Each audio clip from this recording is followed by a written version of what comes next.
right, so we're back with Ken and Lisa Waterslane in the studio. She comes each week with your garden questions, and lots of questions showing up, aren't there? Just like there's a lot going on. There's a lot going on. You should give people an update on the rare houseplants that came in. So they are so funky. The folks that are into houseplants, they'll really like this, and those folks that aren't into houseplants, you'll enjoy listening to this because Lisa's got all the inside skivvy on. We've got houseplants that can only be found here in Arizona at Waters Garden Center. That's true. How we found these, we've got friends in the right places. We're in, where were we? Orlando, Florida. Oh, that was a different one, Florida. You've been so many places. We ran across some friends that are growing exotic houseplants in Virginia. We worked out a deal where they could ship them to us FedEx next day, and it worked out. It was really neat. Going, wow, that's pretty cool. Yeah, beautiful ones that I've really never seen before. And don't ask me the names because I don't remember. Oh yeah, I mean you got all kinds of pale, whatever, leaf cut hold, shut, right, dance in the dark. You actually need Kenzie over here. Oh, she's the one that ordered them. Yeah. And she actually knows them. I'm like, oh yeah, they're cool and pretty. Okay. But really unique colored ones. Lots of philodendrons that are very unique, hard to find. Some of them are like genetic mutations that they specifically do. It's really cool what they go through to create these plants and have them. And some of them I know they spend like $500 for a cutting from like Thailand or the upper Mongolian 5,000 foot level of like Vietnam or wherever. Right. And they ship them in just a cutting and they start tissue culturing these over like months and months. They make baby ones and they make bigger ones and they grow a copy of that same one because you're not allowed to ship like dirt across international lines. There are all kinds of ag laws. So you just get the foliage or the stems and you can do that. And then they start from there. But yeah, I mean, just some that are like a pale yellow. I mean, they're supposed to be yellow, not overwatered yellow, but yellow, like just so many different. I love the different colors and the textures, and really cool. Makes me want to bring one of everyone home. No, we don't have enough room. Wasn't saying that. Just other folks, I want them to do that. Bring one home.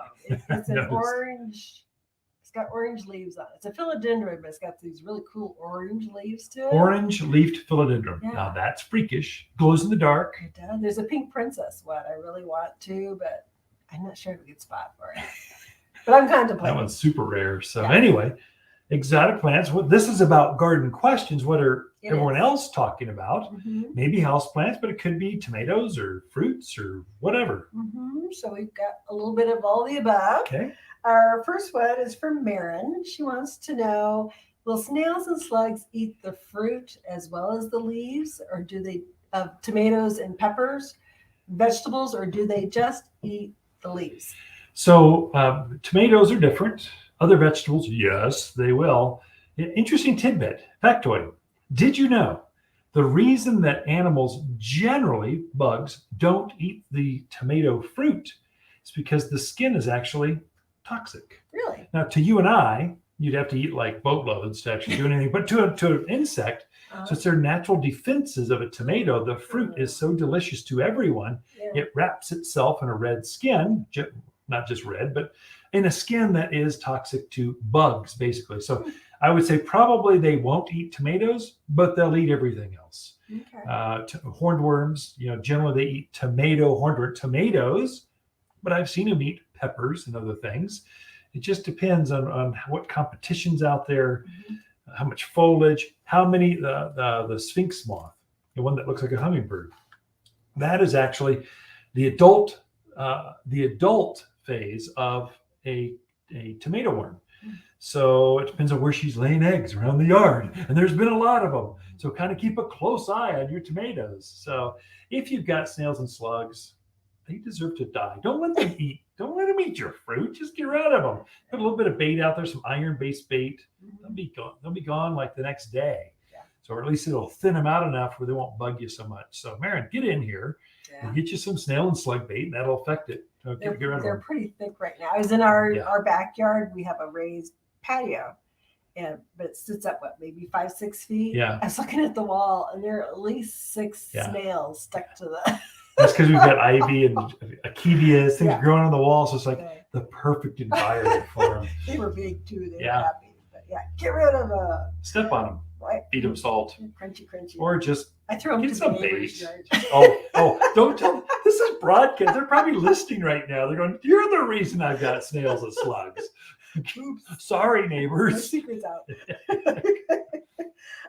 Shannon in Prescott Valley wants to know why the javelina keep digging up her lawn. Yeah, She says there they're we go. just creating a mess out there.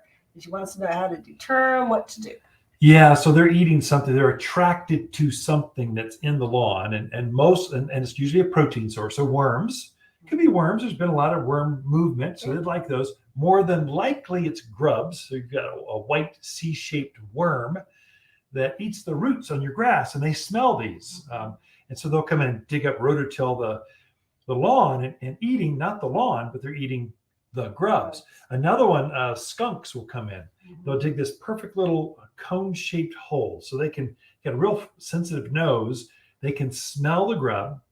They take their little paws and dig it up and just kind of slurp it up and then go to the next one. So they don't dig up the whole lawn. They just leave cone-shaped holes everywhere all over the lawn. Weird looking, Pretty much you need a grub killer. Come in and you need to come in and talk to us. We can help you with this. Don't struggle. Right. So it's just one kind of a granular thing. You sprinkle on the yard, you turn the system on or pray for rain. We'll go for rain. Goes through the soil, kills off the grubs. No more grubs, no more skunks, no more javelinas or reduced effect. Right. Anyway, they're looking for dinner. They're looking for dinner. That's why they're there. And they're in your yard is a smorgasbord. That's right. All right. Hakuna Matata. Larry has a 3-year-old maple. Yeah. Started out the season great, nice dark green leaves. Now they're kind of a real pale green to yellow. He wants to know, should he correct it or should he just let it go? And if correcting it, well, how do you correct it? So if your skin's turning yellow and you're really pale and you have a fever and you just feel terrible, should you just let it go or just kind of course you should do something about it. What kind of question is that? It's a danger. It's stressed out. It's talking to you. Don't just let them go to sleep. Once they're going to bed. So anything stressed out, turning color right now, way too early. You're at least 3-4 weeks too early. And so you should be worried. So it's usually going to be water damage. It's a rock shelf where water is pooling uphill. It's coming underneath where you don't even see it. It's doing damage to the roots. It could be that water just pooled up around that and the pH has gone up too high, or more than likely, all of the above. What to do? You're going to have to form some new roots. So those roots have been damaged. So you're seeing the stress up top. And so it's seen yellowing, turning color too early, brown tips, all kinds of symptoms can show up. But the damage is under the ground, but it's showing off above ground. Come in and get a bottle, get a bag of humic, Humic, humic. It's humic acid. Humic acid helps. If you take a compost pile, its last elements, the very last thing left in the compost pile is humic acid. Trees and shrubs, plants love that stuff. And so it causes them, it kind of tickles the feet of their roots and kind of gets them to root out. So it feeds the soil, so it activates the soil, so it wants to root. But in addition, at the same time, put humic, it's a granular. Also put down all-purpose plant food. It's a 744, but it's got some sulfur. It'll lower the pH. It's got some iron. It'll help green it up. If it's really bad, we might actually put on just straight iron in addition. I think those two things, humic and all-purpose food, that would be enough to green it up. And it's going to increase the fall color. It's going to be in a month. We've got fall kind of happening. Your aspens and maples will start turning. A bit early for some things, but some will start turning. That'll green that thing right up and make a difference like immediately. The next rain. Great questions this week, folks. So Ken and Lisa Lain, the Mountain Gardeners. Be right back. We've got to take a break. Right.